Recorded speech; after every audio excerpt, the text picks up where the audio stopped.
everyone, it's me, Marie here again. I want to show you how to make a really fun little shaker tag using some Brutus Monroe products.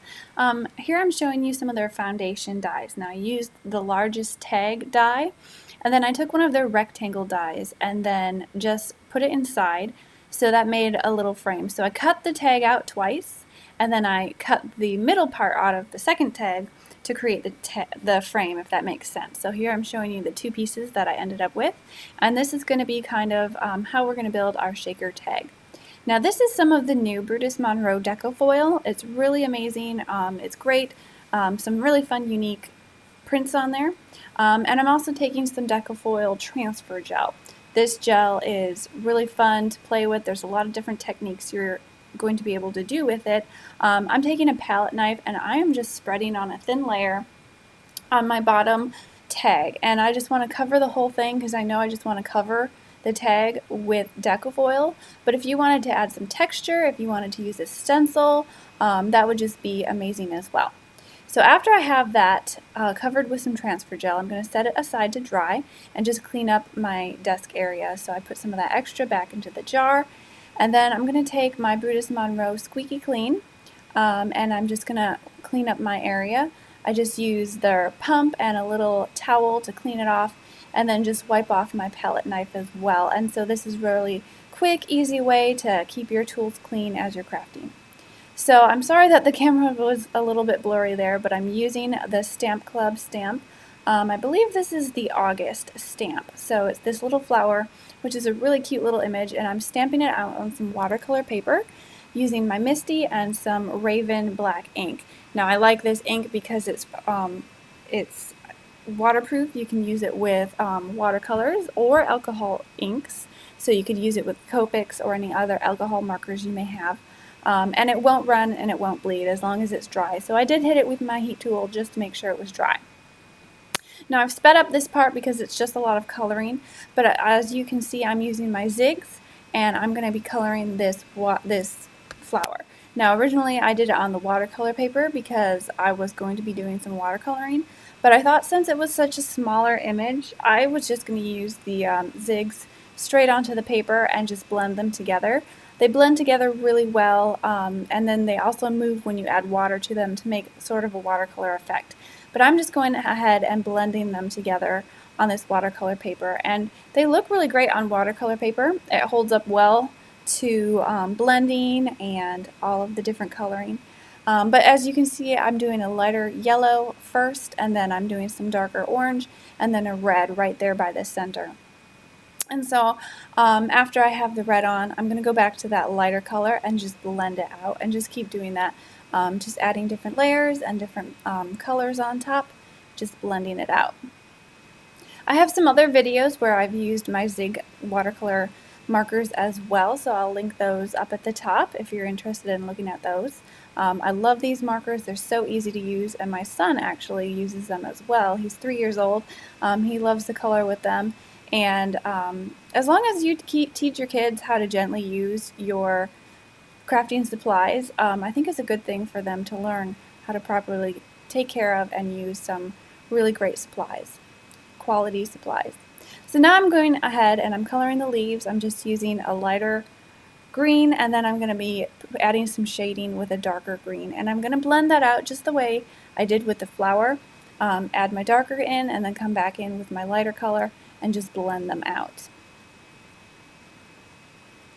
And for the center, I'm going to be coloring that as well. I'm using a light sort of peach color just to put some color down, and then I'm using two darker shades of brown to add some shading around the edges. So I like to put my lightest color down first, add a medium color, and then a darker color. And I'm not an expert at all with coloring, but I just like to take my time and blend them out until I think they look good to me. So here I am, I'm just blending out those colors. They all work well together, and you can see they blend together really well. And my image is colored. I'm going to dry it, and then I'm going to fussy cut it out. So I'm bringing in my laminator now. This is a Royal Sovereign laminator. I just ordered it off of Amazon. It was about $25. It is a little bit smaller. It won't fit 12 by 12, definitely not. It's more of a 8-inch opening. but it works for cards. So I've got my tag here. The transfer gel is dry. I'm laying my foil on the pretty side up, and then I'm just going to run it through my laminator. Now it is important to put your projects that you're laminating into a sheet. Right here I have it in a folded piece of printer paper, and I'm just running it through my laminator. And this is going to add heat, and it's going to add pressure, and that's going to help the foil stick to the transfer gel. Now you can also use the transfer gel with stamps. I've done that before. You put a little gel on your stamp, stab it on your paper, let it dry, and then you can foil stamps that way. So there's a lot of options with this transfer gel, and it's really amazing to work with. So I'd love to see what you guys are doing, but I just thought it would be fun to just foil the background of this shaker tag today. So once you have your project or your tag or whatever you're foiling through your laminator, just give it like a second to cool off. I just kind of waved it around. And then you get to peel off the foil and see the beautiful foil underneath. So you can see it pretty much foiled my whole tag. Some of the edges there it didn't get because I didn't have transfer gel there. But I'm not worried about that, because once I take my frame that I also die cut and put it around the edges, it's going to cover those areas. So I'm going to get the background of my shaker tag totally foiled. I just thought that would be a nice look. So now I want to move on and just kind of build the shaker element of my card and fill it and just embellish it a little bit. So you can see on my frame there I had started to do sort of an ombre ink blending, and I just didn't like the way it was looking with that background. So I decided to take my Wagon Brutus Monroe surface ink and just go over those colors with a nice red. And one thing I love about these colors, these inks, is that they do blend together nicely. But if you wanted to go over and cover another color, you can do that too. As you can see right here, I'm just covering it in red, and I'm going to get a beautiful red. And that's because these colors are permanent. They don't move when you add water or other inks. So even though they blend together, you can put them on top of each other, and they're not going to muddy, and they're not going to move a whole lot, and you'll get a really nice bright color. So I'm just going through and making sure I've got this all blended really well, putting some nice dark color on there. And then after it's all blended, I'll move along and build the rest of my shaker tag. So I have a piece of packaging here. You can use acetate to use make your window, but if you have a piece of plastic packaging, that works as well. So I'm going to be using a piece of packaging, and I'm just putting some adhesive all around the frame of my card or my tag, and then I'm going to lay it on top of that piece of packaging and rub it down, and then I'm just going to trim it off. So that will create the window, the front of my shaker tag. Just trim along the edges, make sure that it looks good from the front, no pieces sticking off. And then when you build your shaker tag, as you're going to see, I'm going to be adding some foam adhesive along the outside and then filling it with some fun shaker bits. So you can use glitter, you can use sequins. There's a lot of companies that make different shaker mixes, and I'm going to be using a mix today. I do have to say, if you're using foam adhesive, make sure they all connect, touch together. You don't have any gaps for anything to fall out. And I would suggest using more of a chunky glitter than a fine glitter, because it's a lot harder to contain a fine powdery type glitter than it is bigger pieces. And hopefully that'll make sense here as you see me build my tag.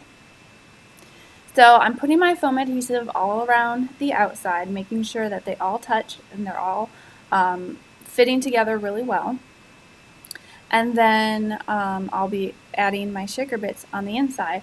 And the way I get these nice little strips is I just take some of my foam adhesive and I just cut along the long way some really thin strips.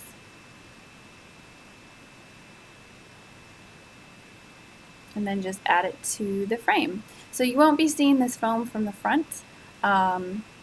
It'll be hidden behind the frame, but it'll completely enclose and hold all of your shaker bits.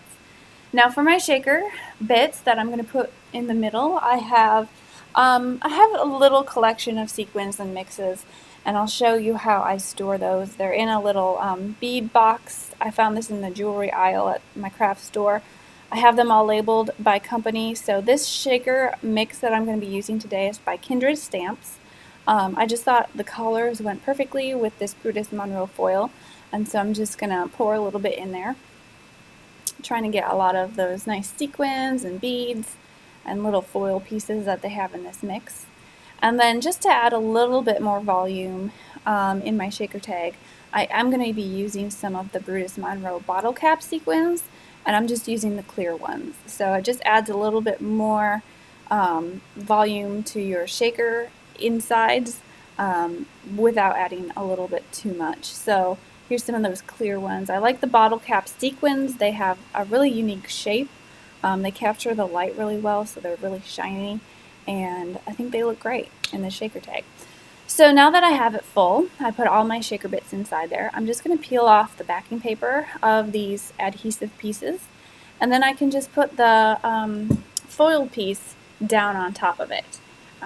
The tricky part of that is just making sure that it's lined up so that you have both pieces lined up, but it's easier to put your backing piece on top of your shaker bits than it is to try to do it vice versa. And that's pretty much how I build a shaker tag or a shaker card or a shaker anything. So there's a lot of different variations and options that you have there. And I just think that foil looks really cool in the background of all those shaker bits. Then I did go ahead and I went and I added my little flower down in the corner, did some embellishing, so you'll see more in the picture, but thanks for watching, and hopefully you'll stop back next time. Bye!